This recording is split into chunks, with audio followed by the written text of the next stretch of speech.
Olá, boa noite. Bem-vindos a mais uma live. Já abri aqui a nossa live. Hoje é o tema sobre pareceristas.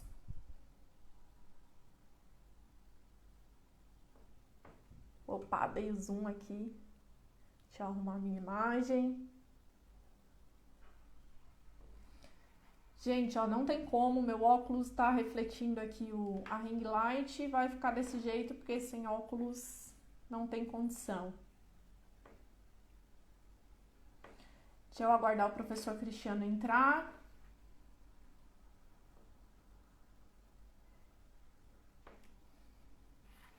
Olá, boa noite.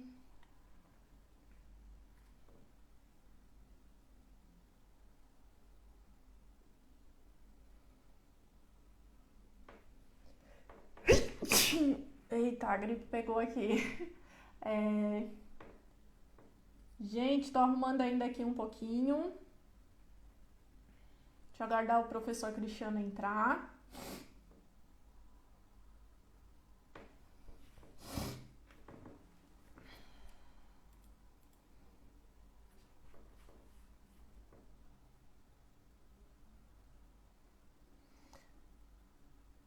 Olá, boa noite.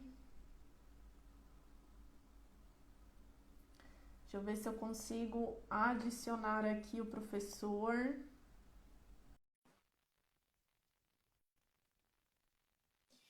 Foi, vamos lá, convite enviado.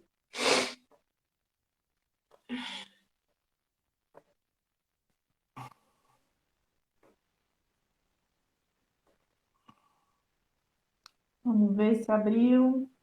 Abriu, prof. Abriu, tudo tranquilo. Deixa eu só ajustar um pouquinho melhor aqui a câmera. Show, show. Tudo certo? Dá para me ouvir bem, me ver bem? Sim, ouço excelente. Excelente Ana, você me boa ouve bem noite. também.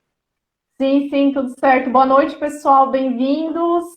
Essa é uma live aqui em parceria com o professor Cristiano. Hoje o papo vai ser sobre o papel dos pareceristas, né, em revistas científicas, principalmente aqui da nossa área, né? O professor é da área de letras, eu sou da área de história, área das ciências humanas em gerais, mas o papo aí é para todo mundo interessado na produção científica, né, na carreira acadêmica, enfim. Sejam bem-vindos. Nós estamos aqui com o roteiro aberto, né, professor? Mas a gente vai dialogando, seguindo o roteiro, dialoga um pouco. Vocês Isso podem ir mesmo. comentando dúvidas, né? Vocês já podem ir colocando dúvidas aqui nos comentários, não tem problema, que a gente vai lendo e vai acompanhando. Tá? Boa noite aí, pessoal, sejam bem-vindos. Boa noite também, professora. É um momento único que a gente pode aí testar o nosso aprendizado aí também com todos vocês e oportunizar aqueles que desejam aí publicar artigos científicos, saber como é que funciona essa questão de ser um parecerista de uma revista, de ter essa responsabilidade que é muito grande, que de fato é avaliar, passar por aquele crivo, né, em que você adota aí alguns procedimentos de avaliação científica. Isso é muito importante para que vocês tomem conhecimento, né, da condição de Uhum. ser um parecerista. Agradeço também para que a gente possa dialogar, professora, e de todo modo aí a gente possa construir esse conhecimento juntos. Show de bola. Então, gente, para quem, né, vocês já me conhecem, eu sou Ana Júlia. Eu falo aqui do perfil do Ana Júlia Prof. Né, estou produzindo conteúdo aqui no Instagram já faz uns 6 meses. Eu falo aqui de Criciúma, é um município no sul de Santa Catarina.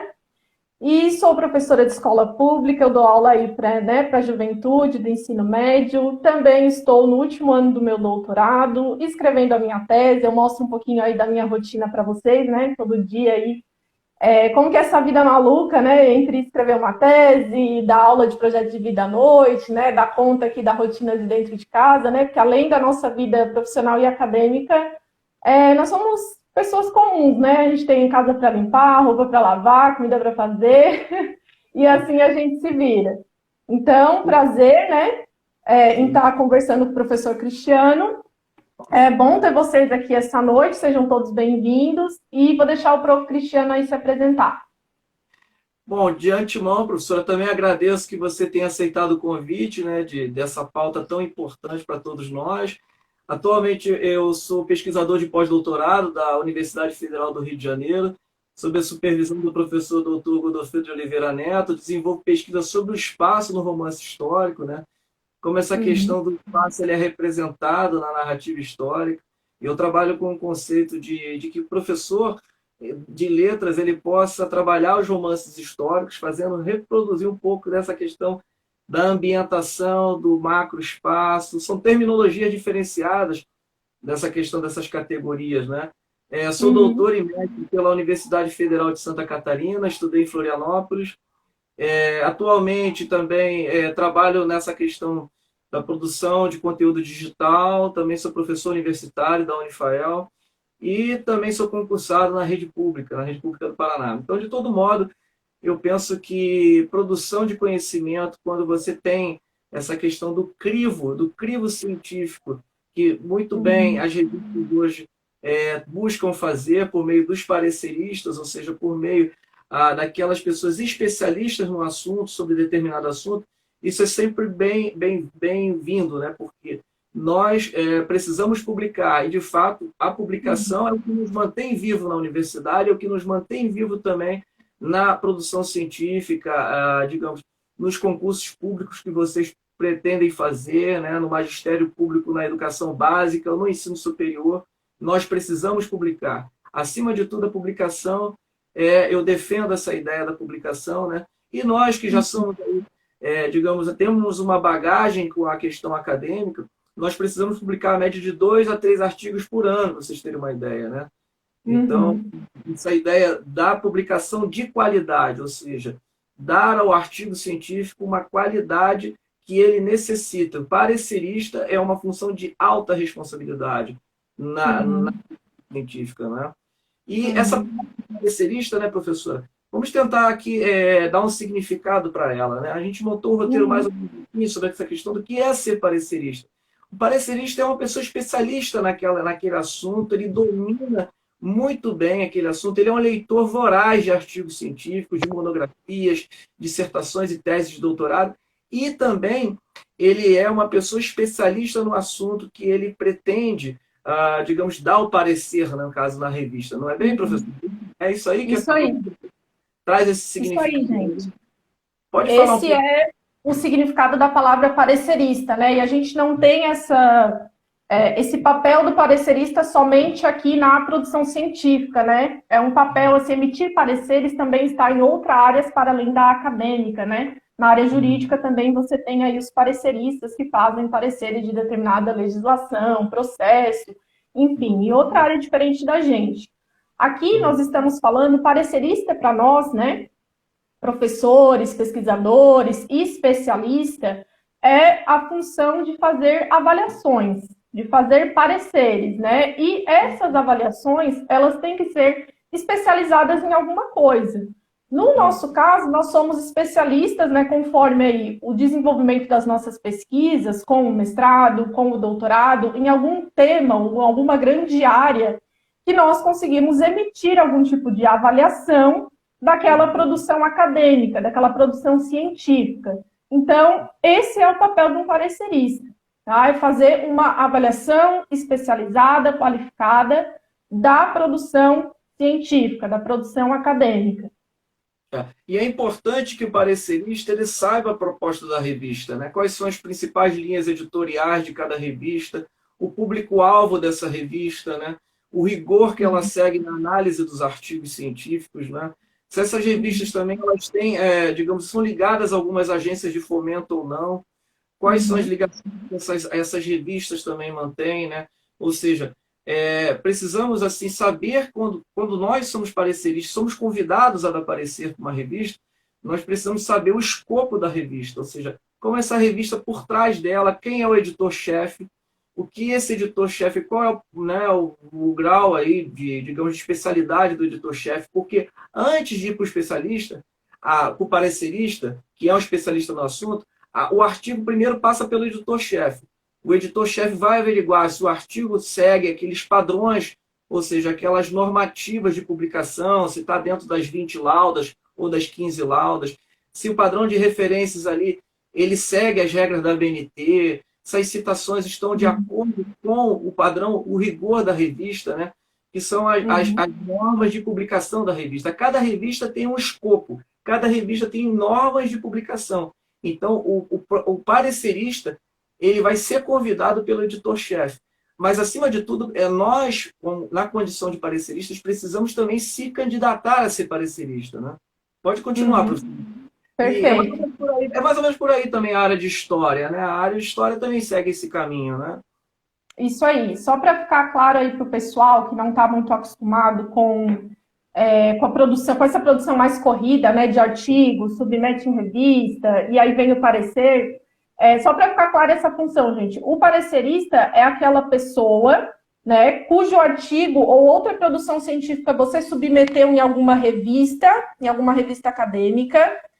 Esse parecerista, ele vai ler a sua produção, o seu artigo, digamos assim, que você submeteu um artigo. Ele vai ler aquele artigo, vai fazer uma avaliação da qualidade científica daquele artigo, né? E aí você recebe o parecer. Então, é essa função que a gente está falando aqui, tá? E aí, o parecer, né, o parecerista técnico, ele vai estar preocupado justamente com a composição e os elementos que você vai desenvolver no seu texto científico, né? Os elementos de um texto científico. O que que compõe aí? Quais são esses elementos, né?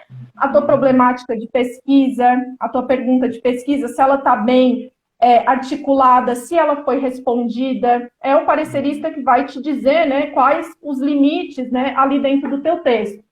Se você utilizou métodos adequados para fazer uma avaliação, né, diante do teu objeto de pesquisa, do teu objeto ali, para tentar responder aquela pergunta. Ele também que vai, a partir da experiência dele, da leitura, né, como o professor disse, né, ele é um leitor voraz, né, o parecerista. Então, ele tem uma experiência especializada para ter esse olhar mais crítico, mais analítico em torno desse texto e ver se o autor desse texto conseguiu dar conta daquilo que ele se propôs e conseguiu dar conta desses elementos aí os elementos característicos da produção científica, né? Um parecerista também, ele vai avaliar, né, como é que você interpreta aqueles dados, né, se a tua análise está consistente, se a tua análise ela está adequada para aquelas estatísticas, para aqueles dados que você colocou ali no teu texto. Se o teu referencial bibliográfico também ele está adequado, tem um uso pertinente, né? Ele não está ali apenas para sustentar, mas ele é avaliado criticamente, né? Os conceitos, né? O teu arcabouço conceitual também que você coloca dentro do texto. Isso tudo, essa pessoa, o especialista naquele assunto do seu artigo, né? O parecerista, ele vai emitir uma avaliação. Né? E a avaliação, só para ficar claro, gente, é diferente de sugestão ou correção. Sim. O parecerista está preocupado com isso, com a base científica do teu artigo. Né? Ele não é uma pessoa que vai fazer uma revisão, vai te sugerir, né, mudar aqui, mudar ali. Não, ele vai dizer o que está adequado, o que não é, e se essa adequação está nas características, nos moldes da produção científica e daquela revista que ele está fazendo. Excelente, né, excelente. Daquela revista. E não cabe, como a professora disse, não cabe ao parecerista reescrever o texto do autor. E nem ele tem essas condições de reescrever. Ele não pode modificar frase, ele não pode modificar uma expressão, dizer que, digamos que aquela parte do parágrafo não está concatenada com outro parágrafo, não está em ordem, numa ordenação sistemática. Ele não tem esse papel de mudar o seu texto, porque quem é o autor do texto que vai se propor a mudar de acordo com o parecer.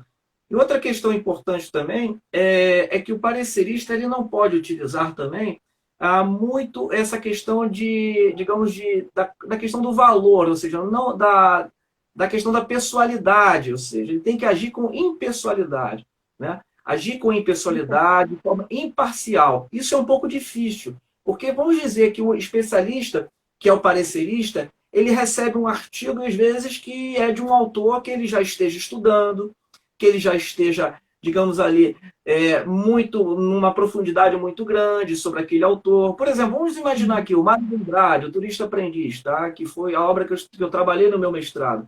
Se eu submeto esse artigo a uma revista, o parecerista, ele já estudou essa obra, justamente ele tem que ter aquele olhar imparcial, né? Ele não vai querer te prejudicar porque você está estudando o mesmo objeto de pesquisa que ele está estudando. Ele não vai querer te prejudicar por isso, ou sentir ciúmes, ou até mesmo, né? Enfim, querer te prejudicar por esse motivo. Não, por isso mesmo que o parecer também não condiz ao nome do autor. O parecer tem que ser feito às cegas. Ou seja, o nome do autor não vai junto no artigo. Não é? As revistas submetem às cegas, que é o blind review. Blind review, que é o processo às cegas. Que é, digamos, uma forma mais neutra de que você avalie, ao mesmo tempo seja imparcial, né? E que você não mostre essa parcialidade, esse julgamento de valor também, que às vezes você pode atribuir ou não ao artigo. Isso é interessante dizer. Agora, professora, será que a gente já não caiu numa espécie de dilema disso aí? Eu queria fazer essa pergunta para você. Essa questão de você ter estudado um autor, aí você tem aquela questão muito pessoal, sabe? Muito assim, digamos, sua, que você não queira dividir com o autor, às vezes você queira, né? Você tem que equilibrar isso aí, né? É um pouco difícil, né? É um pouco difícil. Quando tem alguma questão em torno disso, eu coloco algum comentário para o editor, por exemplo. Para o editor, não necessariamente para o autor. E, gente, só para fazer mais um esclarecimento, assim, um fortalecimento do que o professor falou, tá? A avaliação é cega por pares. O que isso significa? Quando você submete o texto lá dentro, a pessoa que vai avaliar o seu texto, o parecerista, ele não sabe quem é você. Não pode haver no teu texto nenhuma identificação de que você é o autor. Esse artigo é o resultado de um estudo dentro da disciplina relacionado com a minha tese. Não pode haver isso, tá? O teu texto ele tem que estar com a autoria não identificada, de forma alguma. E aí o parecerista não sabe que é você, ele vai fazer essa avaliação, não sabe quem é, né? Qual é a sua trajetória, qual é a sua produção, ele não sabe disso. Ele vai realmente fazer uma avaliação do texto às cegas, como a gente chama. E você também, no momento que você recebe esse parecer, você não sabe quem é o pesquisador que fez esse parecer. Tá? Você vai receber a avaliação também às cegas, né? Que tem a ver com essa questão que o professor falou, da impessoalidade, né, nos textos acadêmicos. Também acho que tem a ver um pouquinho, né, do fato da construção do conhecimento ser dialógica, né, da parte aí dos embates, das discussões, né, dela ser feita a partir do embate, do diálogo também, né?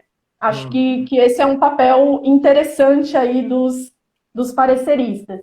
E só para a gente tentar fazer um resumo até aqui, olha aí, professor, não falei, já vai dar 18 minutos, ó, não te disse que eu tenho que passar rápido. A gente já falou aqui, tá? Do que significa, né, um parecerista, que não é específico, não é digamos assim, uma função especificamente do meio acadêmico, existem em outras áreas. Falamos qual é o papel do parecerista, o que ele faz. Falamos um pouquinho também das revistas científicas, o que acontece quando o teu texto entra dentro de uma revista. O professor explicou que ela passa por um editor, né? O editor geral da revista vai avaliar se aquele artigo faz parte da linha editorial dessa revista, e aí esse editor vai distribuir para um parecerista. Esse parecerista é um professor pesquisador especialista dos assuntos que você está tratando no seu artigo. Esse artigo chega para o parecerista, ele vai fazer essa avaliação, a gente explicou um pouquinho como que é essa avaliação, né? Basicamente, ele tem que fazer um parecer técnico. Ele não tem que fazer um parecer de opinião, de sugestão, de revisão. Não é a função dele. A revisão, na verdade, é a sua função, né? A função do autor. O parecerista, ele vai indicar aonde os pontos a melhorarem ou os pontos a adequarem, né? Do ponto de vista aí da qualidade técnica e científica do teu artigo. Né? Eu acho que a gente chegou até aqui. Então, interessante também pensarmos uma coisa importante que nós elencamos no roteiro aí, professora, essa questão de, alguns devem estar curiosos aí que estão assistindo a live agora, essa questão da inscrição dos pareceristas nas revistas, tá? Justamente, sobre isso a gente tinha falado assim, muito brevemente, a questão dos convites. Esses convites são feitos de acordo com a sua candidatura que você submete também na revista. Se você submete na revista um artigo seu, lá tem também um quesito lá na revista que você também pode submeter como autor e também você também pode deixar a sua contribuição como parecerista. Você marca lá, você tem uma espécie de filtro. Então, se você marcou aquela função como parecerista, justamente você também vai receber artigo científico da revista. Então, você vai ser autor e também você está na condição de ser o parecerista daquela revista. Então, justamente, isso acontece quando cai um artigo daquela especialidade e o editor-chefe ele encaminha para você. Encaminha e você recebe um e-mail. Você recebe e daí já começa a contar o prazo de avaliação. E você diz se você aceita ou não. Tá? É interessante dizer isso também, essa questão de como se dá essa inscrição, né? Essa inscrição de ser parecerista. Ou seja, como eu posso me tornar parecerista? Você se torna a partir do momento que você se torna a ser autor de artigo científico. A partir do momento que você publica um artigo, 2 artigos, 3 artigos, você vai se tornando mais familiarizado com essas revistas também, né? Quer comentar um pouco? Quero sim. A 3, eu trabalhei, tá, numa equipe editorial de uma revista científica, uma revista da associação a qual eu trabalhava como secretária. Se chama a Revista da Associação Brasileira de Pesquisadores Negros. Eu trabalhei um pouquinho ali pouquinho não, né? Trabalhei acho que uns 4 anos na parte da equipe editorial por dentro da revista. O que acontece? Dá para você se inscrever na forma que o professor explicou. No momento que você submete um artigo da revista, quando você clica lá no autor, dá para você também inscrever como avaliador, né, professor? Avaliador ou parecerista, depende do termo que está ali. E as revistas também costumam abrir chamada para se inscrever como avaliador. E também elas costumam enviar convites a pesquisadores aí mais renomados, né? Pesquisadores que já estão atuando num departamento ou num programa de pós-graduação, eles também costumam ser convidados, né? Os famosos nomões aí dependendo da área, né? Científica de cada área que os professores atuam. Então, a forma que nós, por exemplo, pessoas com títulos de especialização, com títulos de mestrado, com títulos de doutorado, que não estão nesse contexto, trabalhando como professores universitários em algum programa, pode se inscrever dessa forma, né? Você vai lá, pesquisa uma revista aí que você tem interesse, que você costuma ler os artigos científicos dessa revista, que você se identifica, né, os assuntos, com a linha editorial, com os assuntos que essa revista trata. Você vai lá, faz a inscrição, né? E aí você também dá para cadastrar, se eu não me engano, né, professor, os temas que você desenvolve. Sim, os temas de interesse. Perfeito, os temas de interesse. A sua familiaridade com o assunto, com a especialidade do caso que você já domina, né? Então, por exemplo, já faz muito tempo, eu publiquei um artigo sobre os manuscritos inéditos, sobre o escritor Lima Barreto, numa pesquisa que eu fiz na Biblioteca Nacional do Rio de Janeiro. Tá? Isso foi em 2011 que eu comecei a fazer essa pesquisa. E daí eu publiquei esse artigo na revista de Arquivologia, que é uma revista da UFSC. É uma graduação que tem lá sobre arquivologia, formar profissionais na área de arquivos. Tá? Então, justamente, essa revista, quando eu submeti o artigo saiu publicado, eu me lembro bem que essa revista chegou a enviar uns 2 ou 3 trabalhos para que eu pudesse avaliar. Então, quer dizer, a partir do momento que você tem aquela especialidade no assunto e você já, digamos ali, faz parte do seu métier, né, da sua função ali como pesquisador, justamente você vai receber artigo científico para poder fazer avaliação. Então, e interessante de ver também essa questão do prazo, que nós também aqui trabalhamos no nosso roteiro, né? Existe também um prazo para que você possa avaliar esses artigos. Geralmente são 3 meses, tá? 2 meses a 3 meses, até menos. É importante que você cumpra o prazo. Porque você tem que cumprir os prazos. Não é para tese, não, professor. É para artigo. Então, quer dizer, você tem que cumprir os prazos. Por quê? Porque a revista também depende de uma, digamos ali, de uma rotina, né, de publicações, e elas têm ali uma condição até mesmo para serem avaliadas pela Qualis, que a Qualis é uma espécie de métrica da CAPES, tá? Que avalia as revistas de forma semestral, de forma anual. E para que essa revista pontue, ela também tem que ter digamos, uma periodicidade na publicação. Ela tem que publicar os textos dentro do prazo. Então, cabe ao parecerista também enviar, porque você pensa, é um trabalho que envolve várias pessoas. Então, por envolver várias pessoas, nós temos que ter uma fidelidade com o prazo. Essa fidelidade é importantíssima, né? Perfeito. E outra coisa que E, eu queria ressaltar com relação à especialidade, né, gente? Não é porque nós somos, por exemplo, professora da área de letras, eu sou da área de história. Não é porque eu sou da área da história que eu consigo avaliar todo o artigo que chega da área da história. Não, o artigo tem que estar familiarizado com os meus temas de pesquisa, né? Eu pesquiso, por exemplo, apartheid, movimento negro, né, no período contemporâneo aqui, ditadura, movimentos sociais na década de 70 e 80. O meu tema, basicamente, eu tô num guarda-chuva aí de marco temporal na área de história, com história contemporânea. Então, já me chegou também artigos de revistas científicas para avaliar um texto que fala, por exemplo, sobre mentalidade na Idade Média. Eu não trabalho com Idade Média, no máximo Idade Média eu trabalho com os meus alunos lá do 7º ano.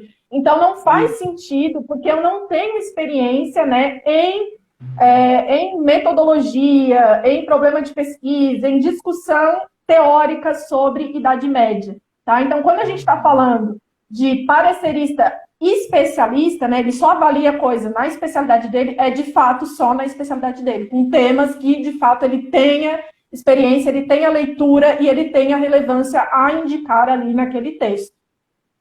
excelente, professora. Agora vamos voltar àquele assunto um pouco desses critérios, professora.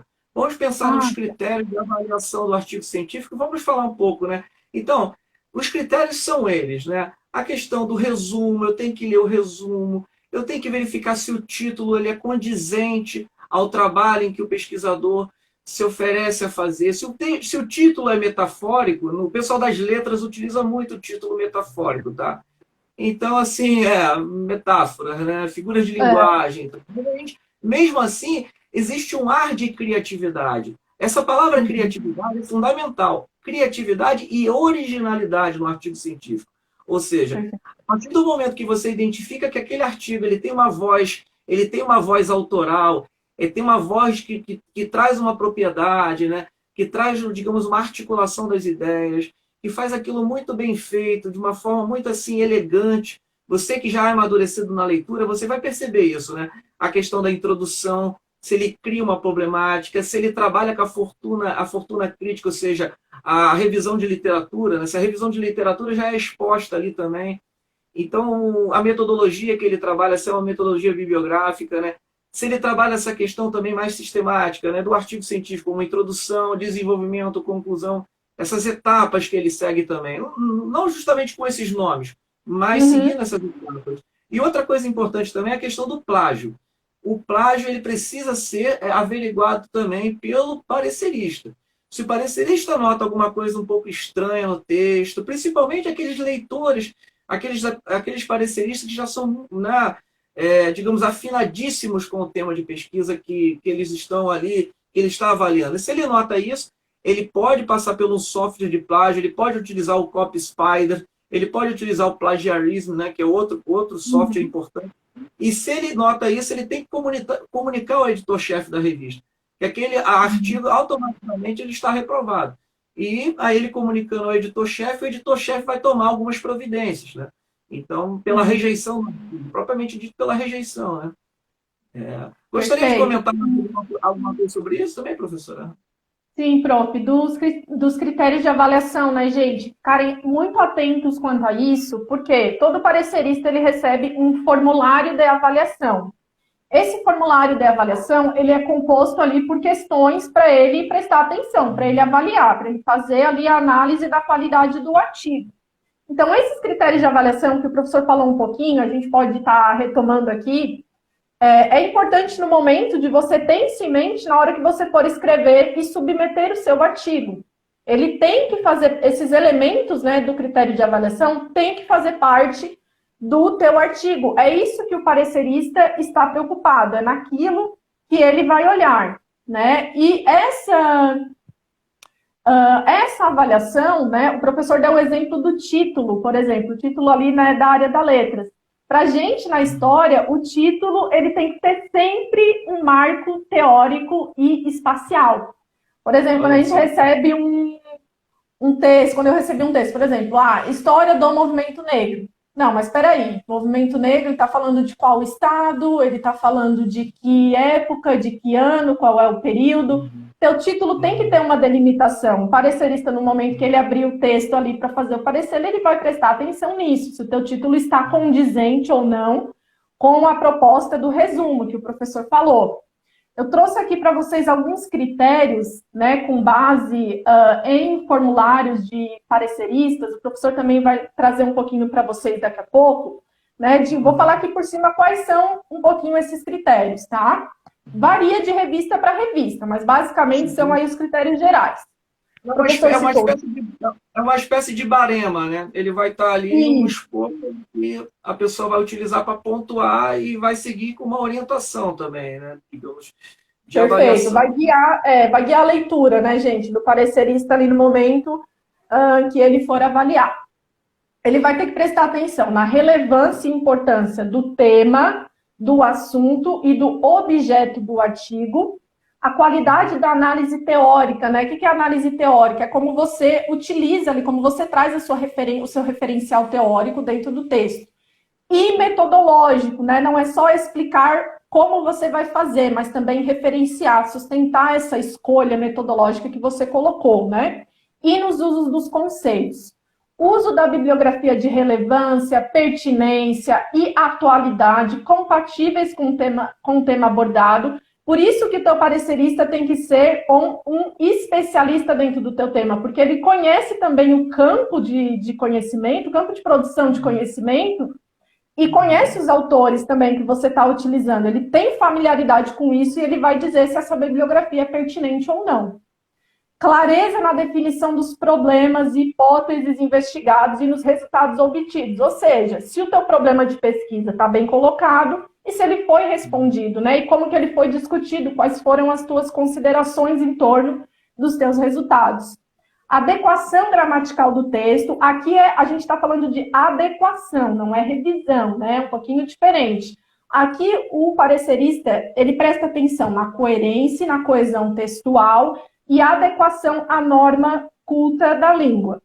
E também algumas revistas, elas nos pedem, né, prof? Eu não sei se você é acostumado a dar uma olhadinha também nas normas da ABNT.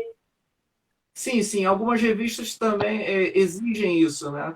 Ou seja, que você faça uma averiguação também nessa questão mais formal do artigo, né? Nessa questão estrutural do trabalho.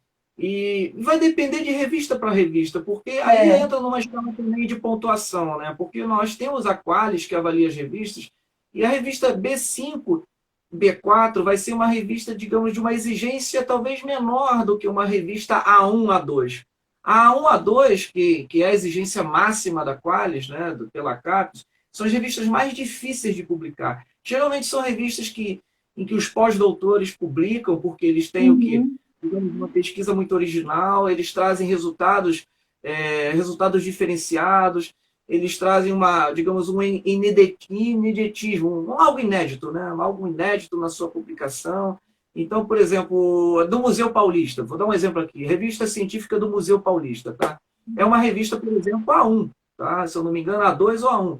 Por exemplo, a revista da Unicamp, do IEL da Unicamp, do Instituto de Estudos de Linguagem da Unicamp, também A1, A2. Da Abralic, por exemplo, da Associação Brasileira de Literatura Comparada, também A1, A2. Então, são revistas de exigência muito maior. Então, quer dizer, o perfil do próprio aparecerista também tem que ser uma especialidade ali e uma exigência maior. Eu creio que esse barema, no caso que nós estamos falando aqui dos critérios, né, de avaliação, ele seja muito mais sofisticado em termos de nomenclatura, em termos de exigências, que você vai ali ticando elas, né? E ao mesmo tempo vai dando uma nota para cada ponto daquele ali. E se você chega numa nota que seja suficiente de aprovação, né, aí você consegue publicar, você dá o aval de que aquele artigo ali ele é suficiente para ser aprovado, né? E tem outra coisa também, que é a questão da aprovação. Tem a questão da aprovação que você não precisa alterar nada que o artigo digamos ali, tenha, mas tem aquela aprovação também com questões, né? Ou seja, com as modificações. Então, você faz as modificações, você submete de novo, aí aquele artigo é aprovado, né? Existem Uhum. duas tipos de aprovação. E aí tem a reprovação, que aí não cabe recuo, não cabe, né? A pessoa reprovou, a pessoa tenta numa outra revista, né?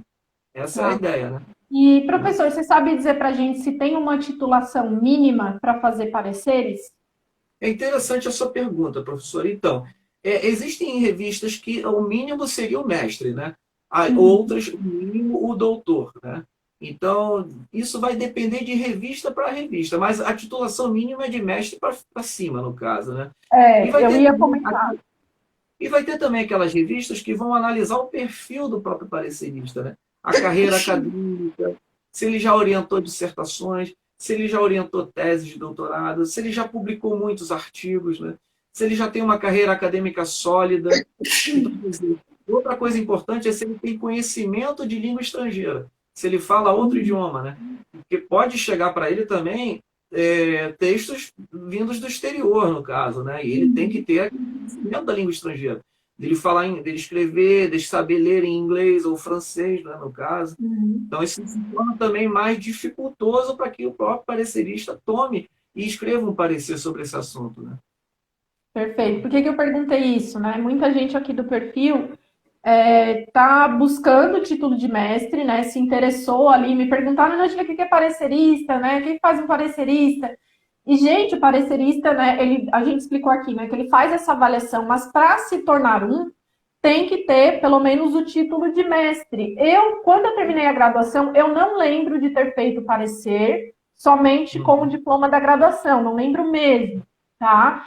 O que a gente tem de revistas que aceitam mestres avaliando são as revistas produzidas por discentes de pós-graduação, tá? Alunos do mestrado, alunos do doutorado, eles administram também revistas científicas dentro do programa deles, né? E aí você consegue estar se inscrevendo nessas revistas e emitir pareceres.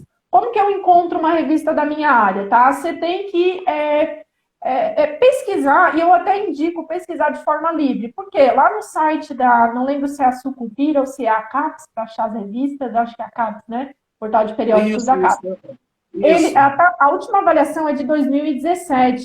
De 2017 para cá, foi criada muita coisa, né? E muita coisa não é mais produzida. Então, está bem desatualizada, né?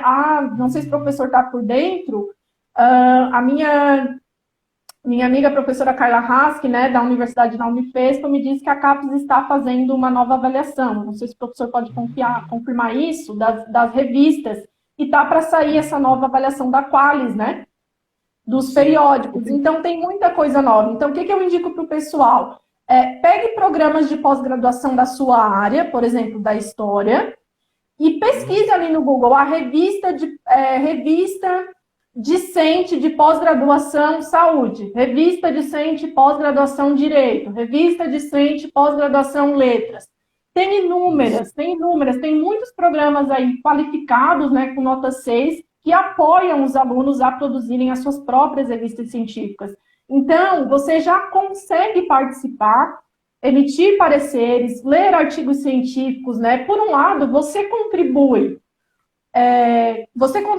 com a produção de conhecimento de outra pessoa, mas também é uma oportunidade para o teu desenvolvimento intelectual, para a tua experiência intelectual, né? E é uma oportunidade a nível acadêmico importante para o nosso currículo e para a nossa experiência, tá? Então, é dessa forma que vocês conseguem estar também atuando como pareceristas. Não sei se o professor quer falar mais Excelente, alguma coisa. professor. É por aí mesmo o caminho, né?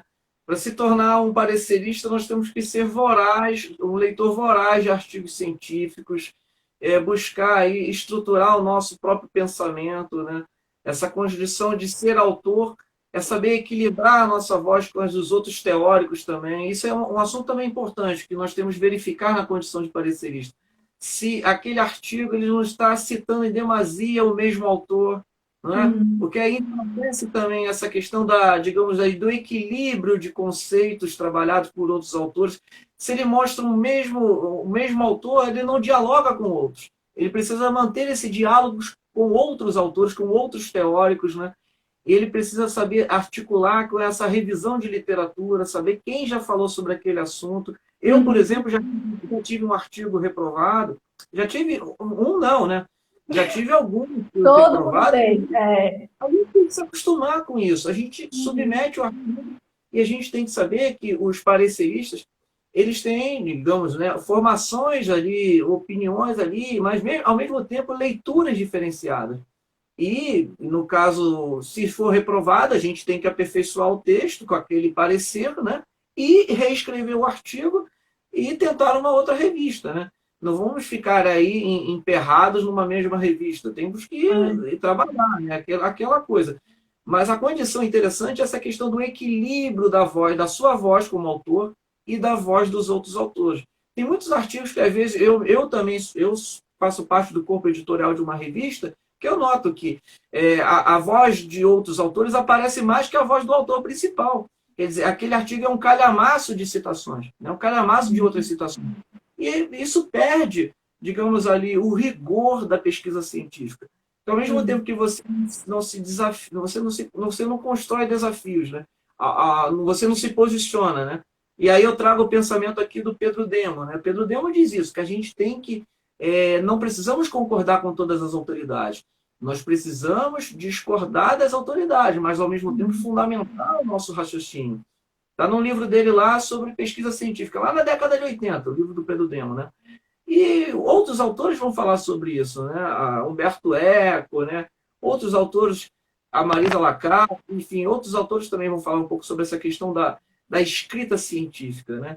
Dessa escrita imparcial, dessa escrita que você observa de longe aquele objeto ali, aquele corpo de análise, né? Você tem que ter essa visão mais imparcial, essa visão menos próxima do objeto de análise, né? De longe, né? Então, isso nós vamos observar. Quando o artigo é muito adjetivado também, muito adjetivado, né? A gente nota que é um grau de parcialidade muito grande. E isso é comum. Quando os pesquisadores que passam a gostar muito de um autor, eles começam a adjetivar, né? Né? Aquele posicionamento. A gente tem que perceber isso também na condição de parecerista, né?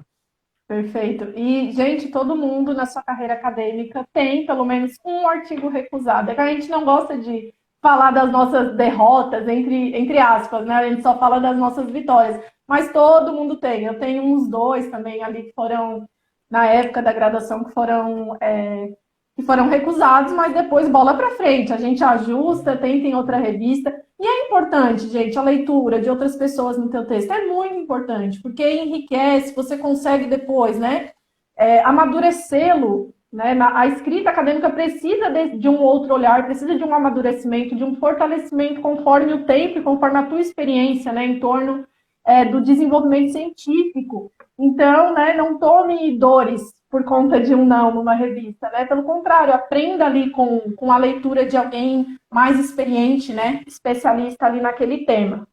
Ô, prof, acho que eu vou fazer um resumo aqui de tudo que a gente falou e a gente pode partir para aquela leitura, né? A gente faz a leitura e deixamos para perguntas, tá bom? Deixamos para perguntas.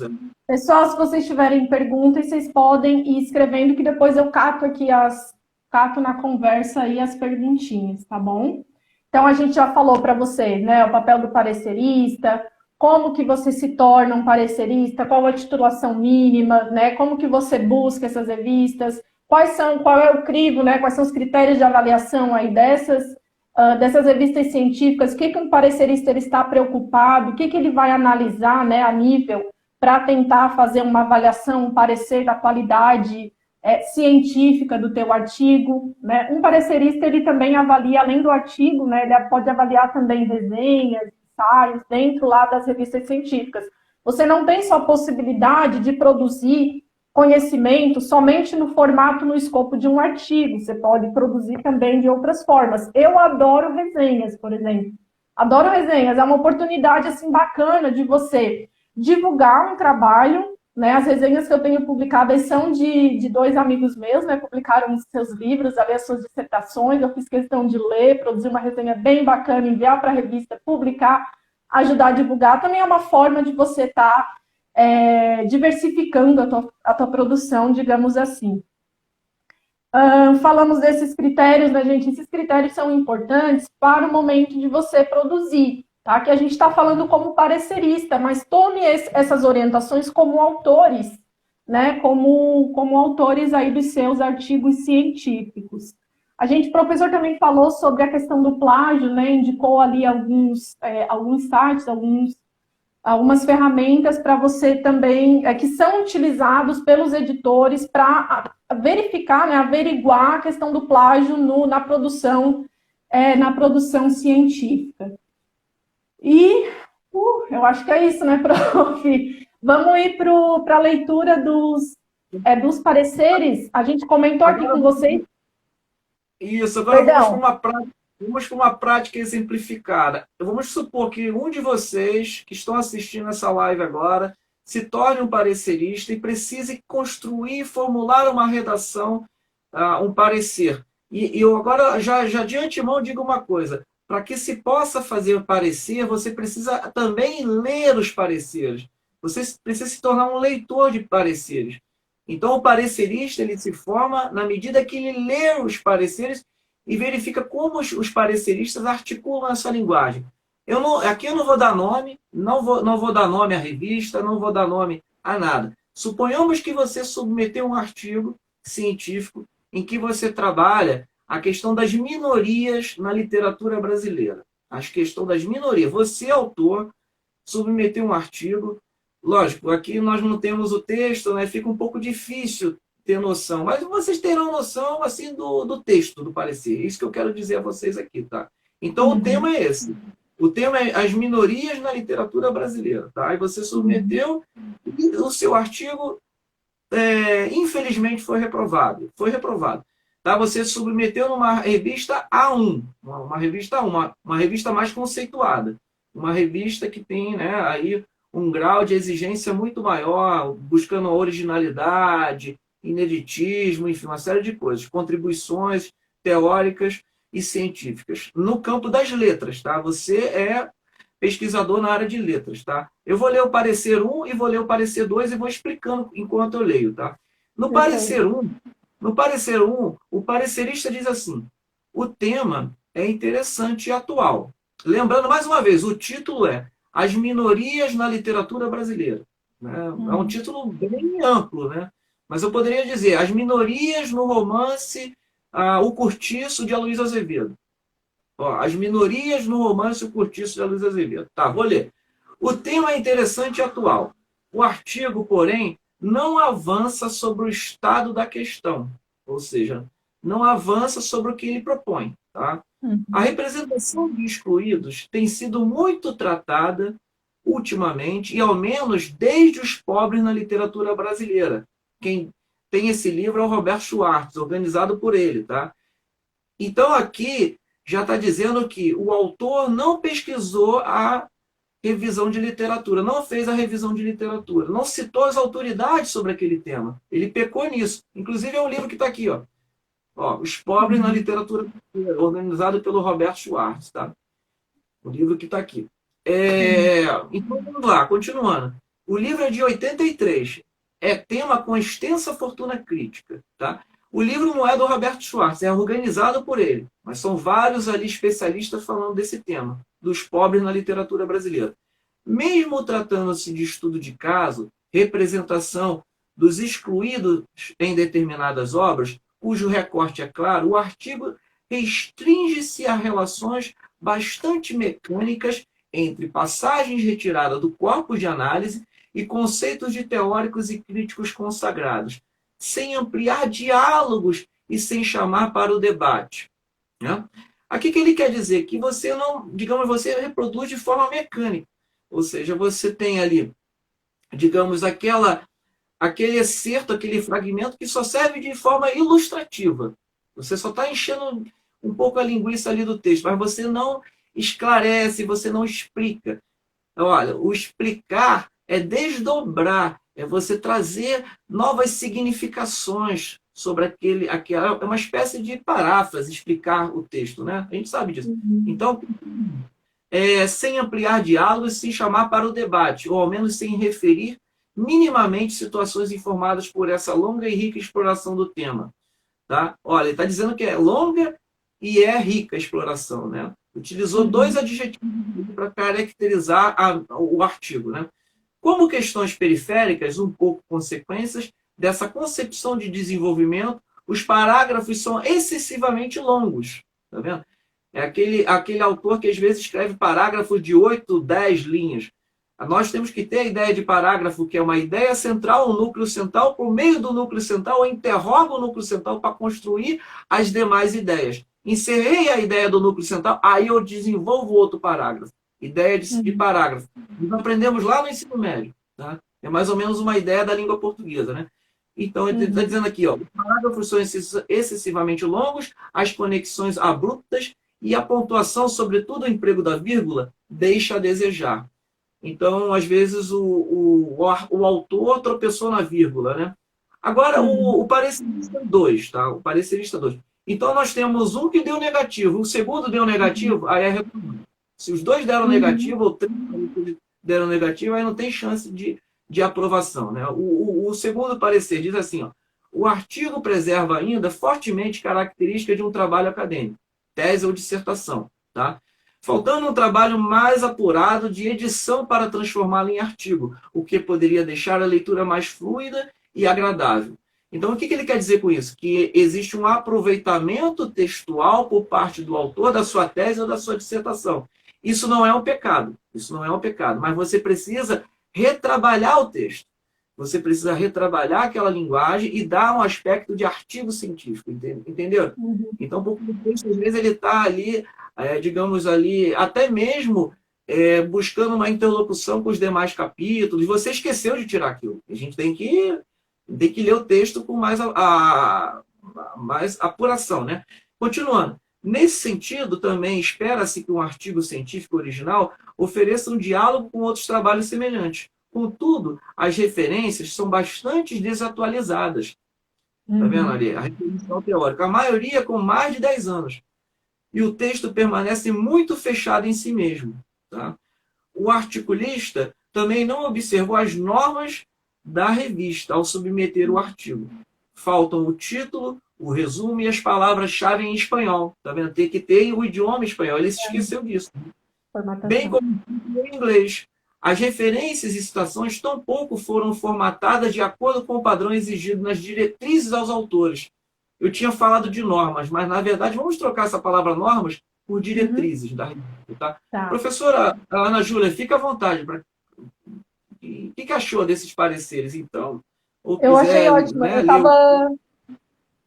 eu estava pensando em duas características aí em torno desses pareceres que a gente comentou ao longo da live. A primeira, que o professor falou muito bem da impessoalidade, né, gente? Vejam bem, o que o professor leu não tem um juízo de valor em cima. Ah, não, a referência bibliográfica está ruim. Ah, isso aqui não foi bem colocado. Né? O ruim ou bom, dentro de um artigo acadêmico, ele não diz muito. E, além da impessoalidade, a gente também tem que ter, né, o parecerista tem que ter uma certa cordialidade, né? Não pode colocar ali as orientações e as suas avaliações, o seu parecer, de forma abrupta, né? Para o articulista, para o escritor ali daquele artigo.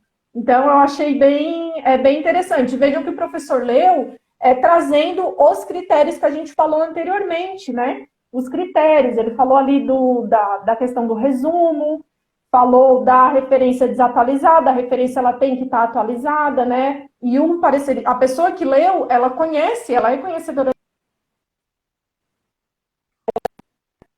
que o autor está utilizando. Então, eu teria mais o meu para ler, mas já deu 55 minutos de live. Então, vamos abrir as perguntas, professora. Vamos abrir. Pessoal, vocês têm perguntas, vocês têm dúvida? Podem ir colocando aqui, tá? Quem tem dúvida aí de como, né, com relação à submissão, com relação a parecer, com relação à revista científica, tudo que envolve aí, a gente está aqui para ajudar, para auxiliar e para responder. O povo está entrando, está caindo. Algumas pessoas já me disseram, Ana Júlia, eu vou ver depois, assisto live depois.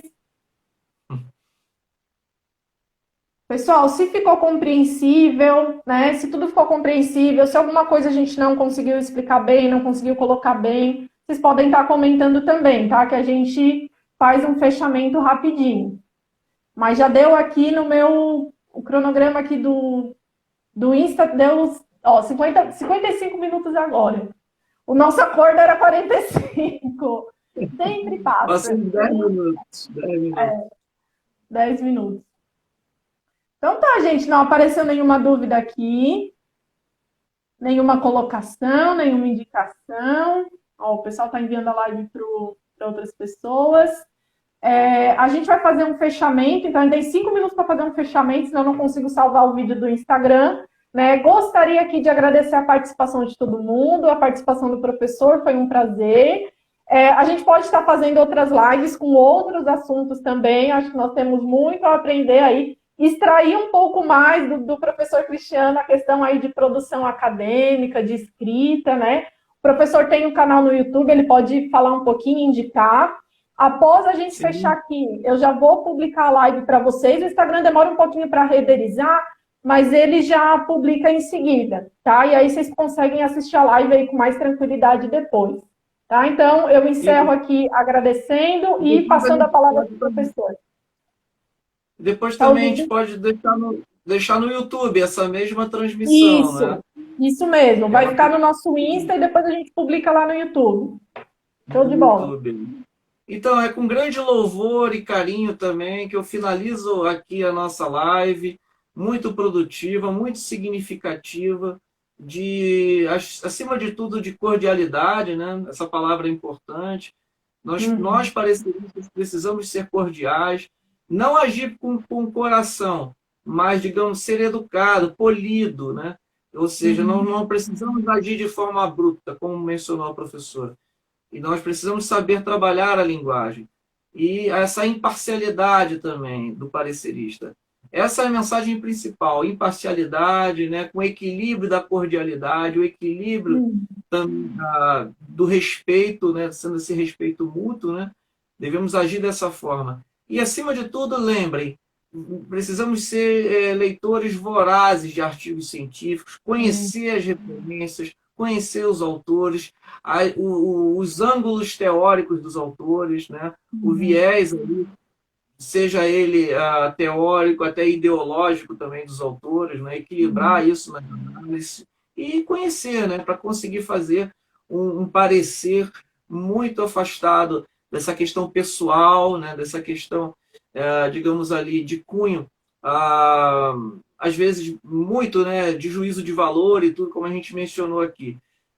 Nós finalizamos, como a professora mencionou, tem um canal no YouTube em que eu discuto temas ligados à pesquisa científica, tá? Então, estou gravando a média de 2 vídeos por semana também. Minha página também sempre posto coisas diferentes. Tem 2 cursos lá no Hotmart também, sobre pesquisa científica. O romance histórico, que é o tema de atuação minha, tá? Que eu mesclo a história com a literatura, que é a minha especialidade de atuação. E um grande abraço a todos. Até a próxima live, né? Quando a gente puder fazer uma próxima aí, professora. Vamos fazer, por favor. Temos bastante coisa a dialogar e a extrair aí do seu conhecimento. Por favor. Então tá, gente. Vou fechando aqui a live. Boa noite para vocês. Boa noite para o Cristiano. E até mais. Já vou publicar daqui a pouquinho. Já vou fechar e publicar.